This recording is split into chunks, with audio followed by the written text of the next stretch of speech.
নমস্কার, সুন্দরবনের রান্নাঘরে সবাইকে স্বাগত।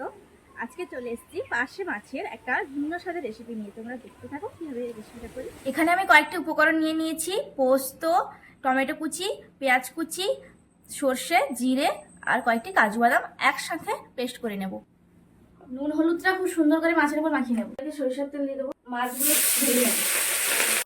পার্শে মাছগুলো এরকম লাল করে ভেজে রেখে দেবো। সবগুলো মাছ ভেজে নিয়েছি। কালো জিরে, চেরা কাঁচা লঙ্কা, মশলা, লঙ্কা গুঁড়ো, হলুদ গুঁড়ো।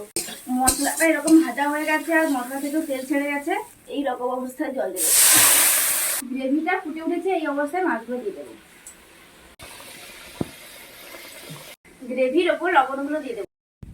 রেডি হয়ে গেল একদম ভিন্ন স্বাদের পোস্ত দিয়ে পার্শের রেসিপি। তোমাদের এই রেসিপিটি কেমন লাগলো তোমরা অবশ্যই কমেন্ট করে জানাও। আর ভালো লাগলে লাইক, শেয়ার অ্যান্ড সাবস্ক্রাইব।